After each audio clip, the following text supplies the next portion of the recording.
Hello दोस्तों, नमस्कार। Welcome to Street Study. तो दोस्तों, स्ट्रीट स्टडी के इस वीडियो में हम डिस्कस करेंगे सबसे पहले जितनी भी आज की स्टॉक मार्केट से रिलेटेड न्यूज़ थी। तो दोस्तों, सबसे पहले डिस्कशन करेंगे निफ्टी का चार्ट पैटर्न। तो आप देख सकते हैं निफ्टी 50 का आज का चार्ट पैटर्न।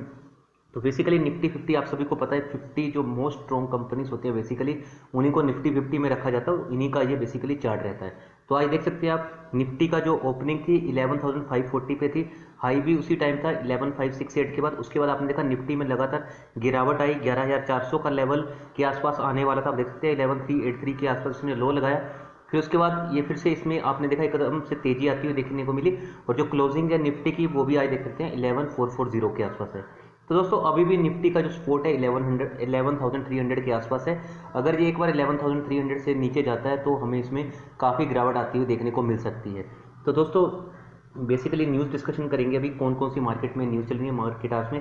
तो आप देख सकते हैं government to infuse ₹20,000 crore in India state run banks. तो जितने भी गवर्नमेंट बैंक्स हैं, जितने भी पब्लिक सेक्टर बैंक है, तो गवर्नमेंट उनमें 20,000 करोड़ का फंड इन्फ्यूजन करने जा रही है। तो दोस्तों डेफिनेटली ये जितने भी पब्लिक सेक्टर बैंक है उनमें हो सकता है कि हमें आने वाले कुछ टाइम में उछाल देखने को मिले। बट दोस्तों, फंडामेंटली जो इस टाइम पे मुझे कोई पब्लिक सेक्टर बैंक स्ट्रॉन्ग लगता है वो SBI ही है।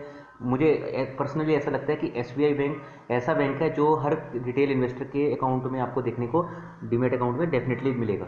तो न्यूज़ देखते हैं, न्यूज़ क्या है। Government on Monday sought Parliament's approval for infusing ₹20,000 crore in public sector bank. तो 20,000 करोड़ का पब्लिक सेक्टर बैंक में कैपिटल इन्फ्यूजन होगा। तो definitely finance minister Nirmala Sitharaman की तरफ से ये अब मूव जो चला गया है वो डेफिनेटली जो भारत की इकोनॉमी आपने देखा होगा किस हिसाब से GDP के आंकड़े भी हमने देखे थे, 23.9% फर्स्ट क्वार्टर में ऑलरेडी GDP गिर चुके हैं। तो बैंकों की जो फाइनेंशियल कंडीशन है उसको सुधारने के लिए, क्योंकि अभी रिसेंटली हमने देखा है कि गवर्नमेंट बैंकों में बहुत से बैंक्स ने बहुत ज़्यादा कोविड में भी लोन डिस्ट्रीब्यूट किया है, बहुत ज़्यादा कोविड में भी लोन बांटा है। तो आप देख सकते हैं for meeting expenditure towards recapitalisation of public sector bank through issue of government securities, the government has asked for parliament's authorisation of ₹20,000 crore as per our document. तो बेसिकली पार्लियामेंट की अप्रूवल मांग ली। अगर पार्लियामेंट से जैसी अप्रूवल मिलती है तो डेफिनेटली हम देखेंगे कि ये कैपिटल इन्फ्यूजन होता हुआ देखने को मिलेगा। In 2019-20 the government propose to make ₹70,000 crore capital infusion into public sector bank to boost credit for a strong impetus to the economy. तो बेसिकली गवर्नमेंट ऑलरेडी काफ़ी टाइम से प्रयास कर रही है पब्लिक सेक्टर बैंक्स में इन्फ्यूजन करने का, क्योंकि आपको पता है जो भी इकोनॉमी है वो पैसे के ऊपर ही चलती है, और इस दिशा में पब्लिक सेक्टर बैंक्स का काफ़ी ज़्यादा रोल रहता है। क्योंकि पब्लिक सेक्टर बैंक आप देखते होंगे ऐसे एरियाज में भी आपको मिलते हैं जो टोटली अनबैंक्ड एरियाज होते हैं। फाइनेंशियल इंक्लूजन भी आप देखते हैं, जो भी फाइनेंशियल इंक्लूजन के काम भी करते हैं वो कौन करते हैं, वो पब्लिक सेक्टर बैंक ही करते हैं। बिल्कुल अनबैंक्ड एरिया में आपको पब्लिक सेक्टर बैंक जरूर दिखेगा, वहाँ पे आपको प्राइवेट बैंक कोई दिखे चाहे ना दिखे। तो पब्लिक सेक्टर बैंक में अगर आप ऐसी न्यूज़ पढ़ के किसी में इन्वेस्ट करना चाहते हो तो मेरे ख्याल से जो स्टेट बैंक ऑफ इंडिया है वो अच्छा बैंक है। फिर भी अगर आपका जो भी फाइनेंशियल एडवाइजर हो आप उनकी भी हेल्प ले सकते हैं। नेक्स्ट न्यूज़ देख सकते हैं। तो दोस्तों, ये थोड़ी सी राहत भरी न्यूज़ है। रिटेल इन्फ्लेशन सोफ्टन्स मार्जिनली टू 6.69% इन अगस्त। तो अगस्त में बेसिकली हमने रिटेल इन्फ्लेशन है के जो आंकड़े आए हैं वो हमें मार्जिनली सॉफ्टन होते हुए देखने को मिला। तो रिटेल इन्फ्लेशन कम होता हुआ हमें देखने को मिला है। तो आप देख सकते हैं the government has revised downward the retail inflation for July to 6.73% from the earlier estimate of 6.93%। Food inflation during the month stood at 9.62%। तो दोस्तों, ये थोड़ी सी ठीक न्यूज़ थी कि रिटेल इन्फ्लेशन हमें अगस्त मंथ में जुलाई के कंपेरेटिवली थोड़ा सा कम होता हुआ देखने को मिला है। तो नेक्स्ट न्यूज़ पे नजर मार लेते हैं। नेक्स्ट न्यूज़ क्या है। तो Reliance Industry Limited drops 1% as report says SoftBank Carlyle investment on hold. तो दोस्तों, रिलायंस इंडिया लिमिटेड आज थोड़ा 1% हमें ड्रॉप जाता हुआ देखने को मिला। तो उसका मेन रीज़न देख लेते हैं क्या था। तो बेसिकली आपको पता है अब रिलायंस का जियो में मैक्सिमम इन्वेस्टमेंट खत्म हो चुका। अब रिलायंस किस में इन्वेस्टमेंट करवा रहा है, अब रिलायंस रिटेल में इन्वेस्टमेंट करवाने जा रहा है। तो आप देख सकते हैं share of Reliance industries slipped in afternoon trade on Monday after reports that the company has put on hold SoftBank and कार्लेल groups investment in its retail venture. तो बेसिकली कंपनी जो भी सॉफ्टबैंक और कार्लेल ग्रुप ने अपनी जो इन्वेस्टमेंट थी उसको अभी ऑन होल्ड डाल दिया। तो ET नाउ जो आप देख सकते हैं इकोनॉमिक टाइम्स ने कहा है कि Japan based SoftBank and US based कार्लेल groups had shown interest in Reliance retail venture but the company has put them on hold. तो कंपनी ने अभी उनको होल्ड पे रख दिया। तो दोस्तों, ऐसा लगता है मुझे कि आने वाले टाइम में रिलायंस रिटेल में भी बहुत सारी इन्वेस्टमेंट आ सकती हैं। आपने देखा होगा Mubadala, which had also participated in the stake sale in Jio platform, it is said to be weighing investing $750 million in Reliance Retail। तो रिलायंस रिटेल में भी बहुत से इन्वेस्टर आ रहे हैं। रिपोर्ट्स ने यहाँ तक क्लेम किया है कि investor like Amazon, KKR and Saudi based funds are expected to invest in the company. तो दोस्तों हो सकता है अगर जैसे ये इन्वेस्टमेंट आए तो हमें ये रिलायंस का शेयर भी आगे 5,000 तक के लेवल को टच करता हुआ देखने को मिल सकता है। बट दोस्तों जो भी न्यूज़ चलती है मार्केट आवर्स में वो भी आपको फोकस रखनी है। आपको पता है न्यूज़ हर पैरामीटर पे भारी पड़ती है, न्यूज़ किसी भी लेवल को सपोर्ट को मेक और ब्रेक का काम करती है। तो दोस्तों ये अब ऑलरेडी इन्होंने यही चीज़ें कही हैं कि कंपनी जो है वो रिलायंस काफ़ी अब रिसेंटली 10 ईयर से बहुत अच्छे स्टेज में बहुत अच्छा ग्रो कर रही है। तो नेक्स्ट न्यूज़ पे हो गई, हम नज़र डाल देते हैं। तो आप देख सकते हैं नेक्स्ट न्यूज़ येस बैंक से रिलेटेड है। तो ICICI Lombard general insurance and yes bank enter into the bank का इंश्योरेंस पैक्ट। तो बैंक का इंश्योरेंस क्या होता है, जिसमें बैंक्स इंश्योरेंस कंपनीज के प्रोडक्ट बेचता है। तो इसमें क्या होता है, बेसिकली बैंक्स को कुछ ना कुछ कमीशन मिलता है। तो हल्का सा मैं आपको समझाना चाहता हूँ बैंक का इंश्योरेंस क्या होता है।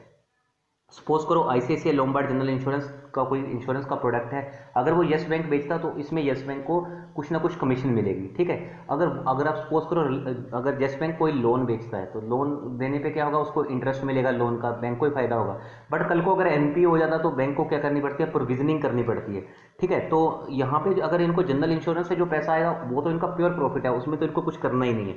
इसलिए अभी आप देखते होंगे बहुत से बैंक का इंश्योरेंस करते हैं, कुछ कुछ बैंक एलआईसी के साथ टाई अप करते हैं या अदर कंपनीज के साथ भी टाई अप करते हैं। तो देख सकते हैं आप ICICI Lombard general insurance has entered into a bank insurance tie up with private sector lender yes bank. The partnership will provide the bank's diverse customer base access to the insurance portfolio and makes insurance more accessible to its customer across India. The insurance said in statement on Monday, adding that it aims to offer innovative insurance solution to the bank's customer across the country.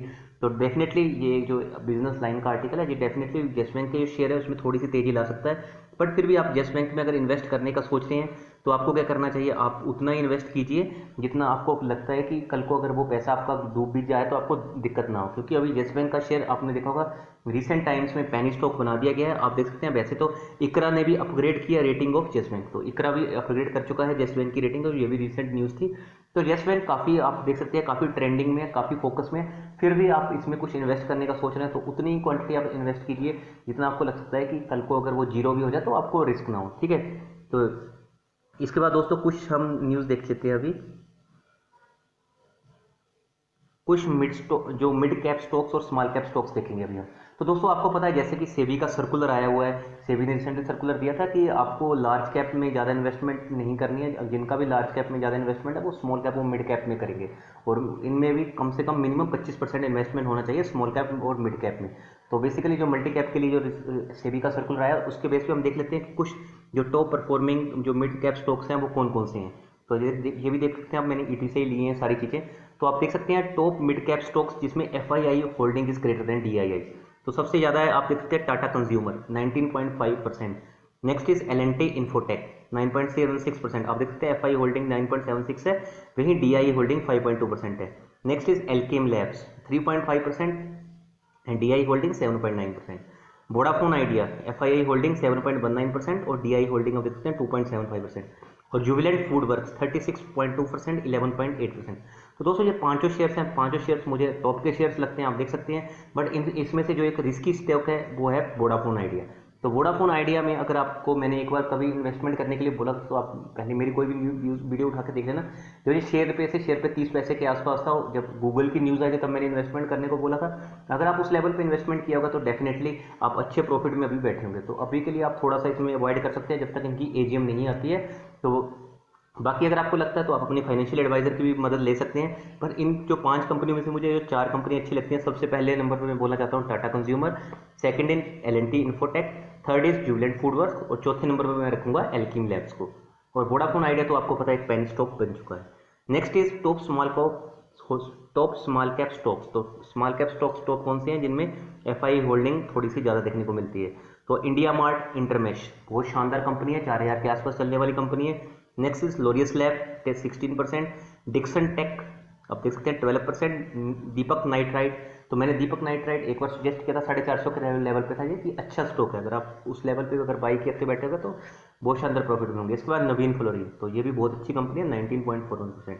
अगर यहाँ पे कहीं हमें by, अगर आप इनमें से किसी स्टॉक को खरीदना चाहते हो तो मेरे ख्याल से आप सबसे पहले जा सकते हैं इंडिया मार्ट के पास, दूसरे नंबर पे डिक्सन टेक, तीसरे नंबर पे नवीन फ्लोरिन और चौथे नंबर पे दीपक नाइट्राइट। दीपक नाइट्राइट में एक्चुअली क्या होता है, बहुत ज़्यादा वोलेटिलिटी रहती है, स्टॉक बहुत ज़्यादा वोलेटाइल हो जाता है।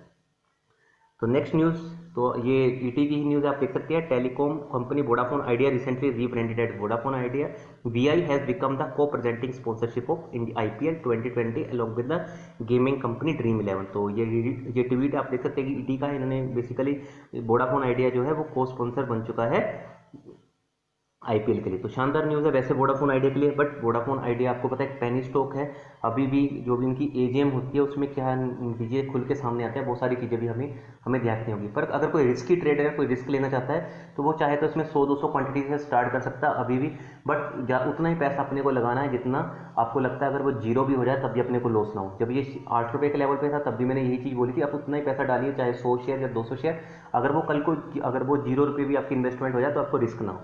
तो दोस्तों इससे क्या होता है, बेसिकली इससे आपका क्या है कि आपकी बाइंग का लेवल हमेशा नीचे रहेगा और आप कम से कम अच्छे प्रॉफिट में हमेशा देखने को मिलोगे। बाकी जो भी आपको लगता है कि आपके फाइनेंशियल एडवाइजर कहते हैं उनकी आप बात जरूर मानिए, उनकी सलाह जरूर मानिए। Because I am not SEBI registered, मैं जस्ट जो भी इन्फॉर्मेशन देता हूँ फ्री ऑफ कॉस्ट देता हूँ। फ्री नॉलेज के लिए मैंने ये बेसिकली चैनल बना रखा है, जितने भी रिटेल इन्वेस्टर हैं उनको पता चल पाए कि मार्केट में क्या न्यूज़ चलती हैं। तो आई होप दोस्तों वीडियो अच्छी लगी होगी तो प्लीज़ लाइक कर देना। बहुत जल्दी मिलेंगे नेक्स्ट वीडियो के साथ।